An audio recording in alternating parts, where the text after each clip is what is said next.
Good evening friends, welcome to Stock Finserv.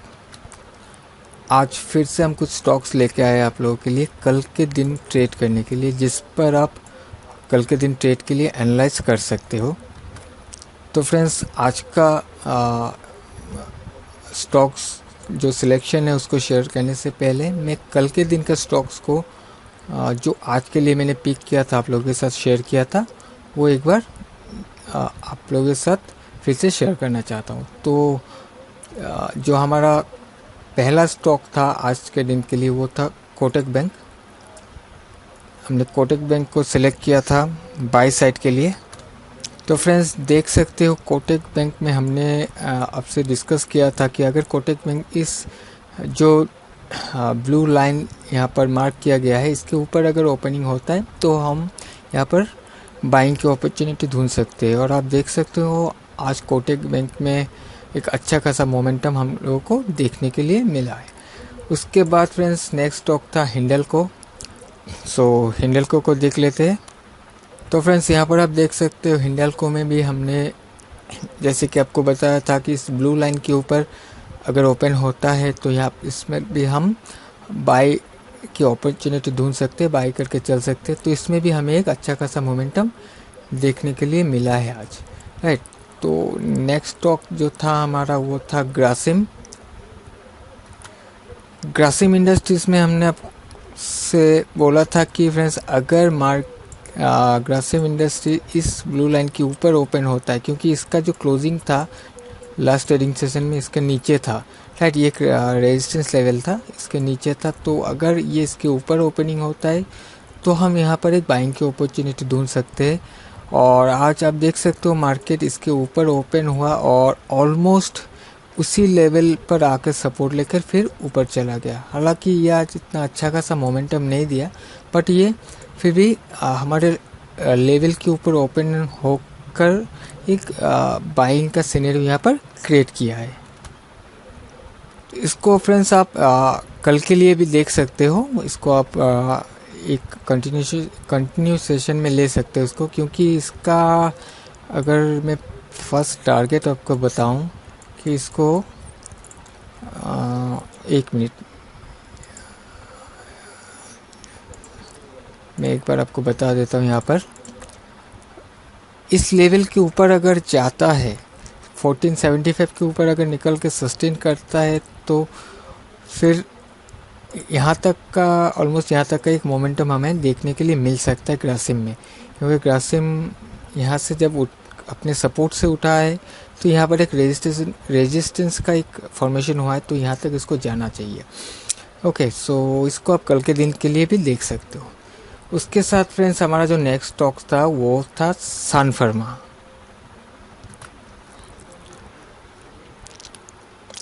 तो friends सन pharma में भी आप देख सकते हो कि हमने बताया था आपको इस लेवल के ऊपर अगर ओपन होता है तो ही हम बाइंग के लिए देख सकते हैं।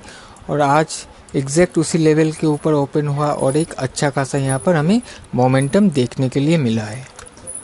तो फ्रेंड्स, आई होप कि आप लोगों ने इसको एनालाइज किया था। हो सकता है किसी ने यहाँ पर ट्रेड भी लिया है और एक अच्छा खासा यहाँ पर प्रॉफिट भी गेन किया है। तो मैंने यहाँ पर कोटक बैंक को आज ट्रेड किया था। अब देख सकते मैंने यहाँ पर कोटक बैंक को ट्रेड किया था। तो आज इसी लेवल के ऊपर ओपन हुआ और मैंने यहाँ पर एक ट्रेड एग्जीक्यूट किया था और इस पर मैंने ये जो रेड लाइन आप देख रहे हो यहाँ पर मैंने अपना प्रॉफिट को बुक कर लिया था। तो कोटक बैंक में मुझे एक अच्छा खासा आज प्रॉफिट यहाँ पर मिला है। सो फ्रेंड्स, चलिए अभी देख लेते कल के दिन के लिए स्टॉक। तो कल का जो हमारा पहला स्टॉक है वो है इंडसइंड बैंक। इंडसइंड बैंक को अगर देखोगे, अगर मैं लेवल्स आपको यहाँ पर बताऊँ तो 1003 से लेकर 1005.25 का एक एरिया है। अगर मार्केट इसके ऊपर ओपन होता है तो इंडसइंड बैंक में आप कल बाइंग लेकर चल सकते हो। यहाँ पर एक बाइंग का मोमेंटम हमें देखने के लिए मिल सकता है। तो आप इंडसइंड बैंक को कल अपना ट्रेडिंग सेशन के लिए वॉच कर सकते हो। उसके साथ ही नेक्स्ट स्टॉक है यूपीएल का जो एरिया है, जो लेवल से वो 734.20 से लेकर 736.80 का एक एरिया है।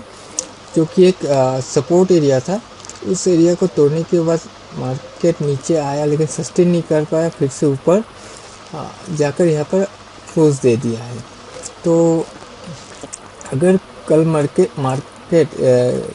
यानी कि यूपीएल लिमिटेड इसके ऊपर ओपन होता है तो यूपीएल में भी हमें एक अच्छा खासा मोमेंटम देखने के लिए मिल सकता है। और जो मुझे लगता है कि यूपीएल कल में अगर यहाँ पर ओपन होकर मोमेंटम दिखाता है तो कम से कम इस लेवल तक यूपीएल को कल के डेट में जाना चाहिए। नेक्स्ट जो स्टॉक है वो है एचडीएफसी बैंक। एचडीएफसी बैंक ने अपना एक रेजिस्टेंस को ब्रेक किया है आज का दिन में। अगर आप देखोगे इस कैंडल में एक रेजिस्टेंस फॉर्म हुआ था और उसके बाद काफ़ी दिन मार्केट इसी लेवल को रेजिस्ट करता रहा, तोड़ने की कोशिश की, नहीं तोड़ पाया, मगर मार्केट नीचे भी नहीं गिर पाया। आज का दिन मार्केट इस रेजिस्टेंस को ऊपर की ओर तोड़ के ऊपर ही क्लोज दे दिया एक इंक्रीजिंग वॉल्यूम के साथ है। तो अगर इसके ऊपर कल के दिन ओपन होता है तो मार्केट में एचडीएफसी बैंक में भी हमें एक बाइंग देखने के लिए यहाँ पर मिल सकता है। उसके बाद जो हमारा नेक्स्ट स्टॉक है वो है Tata consumer product. Tata consumer product को अगर आप देखोगे तो ये एक ऑल टाइम हाई पर अभी चल रहा है और यहाँ पर अगर देखोगे तो इस कैंडल ने ऑल टाइम हाई बनाया था। आज के दिन को अगर हम छोड़ देते तो इस कैंडल ने ऑल टाइम हाई बनाया था और यहाँ पर रेजिस्टेंस का फॉर्म हुआ था, राइट। यहाँ पर रेजिस्टेंस लेकर लास्ट डे यहाँ पर मार्केट ने यहाँ पर गिरावट दिखाया था और आज के दिन प्राइस ने इस रेजिस्टेंस एरिया को ब्रेक करके ऊपर जाकर क्लोज दे दिया। अगर मैं आपको इसका माइक्रो टाइम फ्रेम में दिखाऊं तो आप देख सकते हो कि जो टाटा कंज्यूमर का जो क्लोजिंग है इस एरिया के ऊपर जाकर इसने क्लोजिंग दे दिया है। अगर कल का डेट में अगर इस एरिया के ऊपर ओपनिंग होता है तो हमें टाटा कंज्यूमर में भी अच्छा खासा बाइंग देखने के लिए मिल सकता है। इसके साथ फ्रेंड्स हमारा जो लास्ट स्टॉक है वो है आइशर मोटर। आइशर मोटर को मैंने स्पेशली सिलेक्ट करके रखा है सेलिंग के लिए। अगर कल मार्केट ओपन होकर सेलिंग कंफर्म करता है, यानी कि अगर निफ्टी सेलिंग कंफर्म करता है तो हम आइशर मोटर को सेलिंग के लिए देख सकते हैं और इसका जो सेलिंग का लेवल होगा 47.25, इसके नीचे हम सेल करके चल सकते हैं। अगर मार्केट कंफर्म करता है सेलिंग का तभी हम इसको सेल कर सकते हैं और अदरवाइज़ हम इसको स्किप करेंगे, क्योंकि मेरा जो प्राइमरी व्यू है वो बाइंग का व्यू है। तो 4 स्टॉक है मेरे पास बाइंग के लिए, तो इसी को हम देखेंगे। अगर कल इसमें से कोई स्टॉक हमें मौका देता है तो हम इस पर बाइंग करके चलेंगे। अगर मार्केट खुलते ही सेलिंग का कंफर्म देता है तो हम आइशर मोटर को देख सकते हैं सेलिंग के लिए। सो फ्रेंड, यही था हमारा आज के दिन, कल के दिन के लिए 4 स्टॉक बाइंग के लिए और 1 स्टॉक सेलिंग के लिए। और जो लेवल मैंने आपको बताया उस लेवल पर आप वॉच कर सकते हो कल के दिन की ट्रेडिंग के लिए।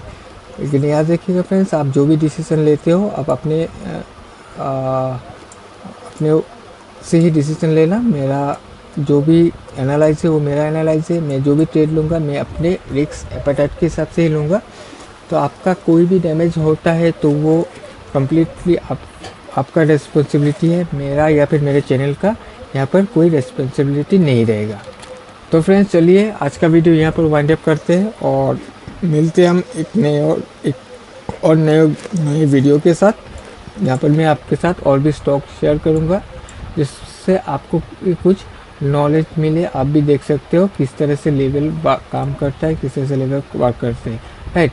और कल के दिन के लिए जो भी मैंने आज के लिए जो स्टॉक सिलेक्ट करके कल की वीडियो में आपको बताया था, आप उस वीडियो को एक बार देख सकते हो और आज का वही स्टॉक को आप एनालाइज कर सकते हो कि उस लेवल के ऊपर ओपन होने के बाद किस तरह का सिनेरियो क्रिएट किया, उसके बाद ही मार्केट ऊपर गया।